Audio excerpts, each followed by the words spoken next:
వచ్చాము. మరి ఆయన బయటికి రమ్మను, గంట అరగంట తెలుసుకుంటాం.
సుకన్యతో కుటుంబ సమేతంగా అంబటి రాంబాబుని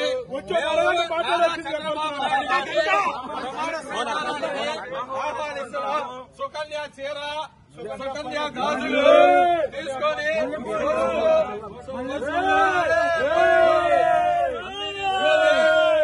మల్లెపూలు కూడా తెచ్చాము. సుకన్య కోసం మల్లెపూలు తెచ్చాము. ఎప్పుడు అనలేదురా ప్రపంచంలో ఇట్లాంటి మాటలు ఎక్కడ కూడా లేదు.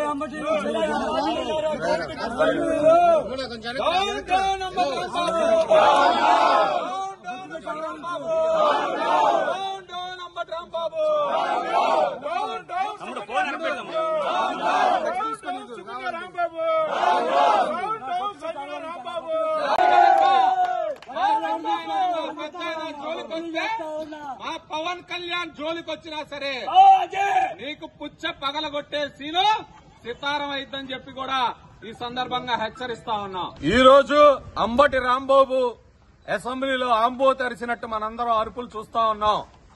ఇవాళ ఒకటే మ్యాండేట్ ప్రజలు ఇచ్చారు. ఎక్కడ దిక్కు లేని స్థితిలో ఇవాళ గుంటూరు జిల్లాలో, ఉమ్మడి గుంటూరు జిల్లాలో పల్నాడులో అడుగుపెట్టని స్థితిలో ఇవాళ రాంబాబు, ఆంబోతు రాంబాబు ఉన్న సంగతి మనందరం చూసాం.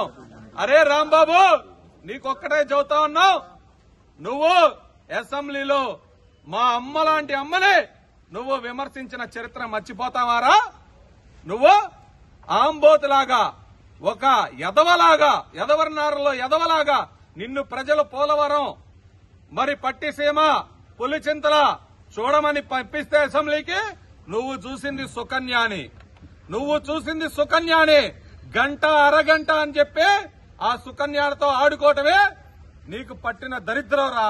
ఇవాళ నీ వైసీపీ ప్రభుత్వం కూడా గంట అరగంట గాలతో మునిగిపోయి ఇవాళ ఎలాంటి పరిస్థితులు ఉన్నాయో ఆంధ్రప్రదేశ్ రాష్ట్రంలో మనందరం చూసాం.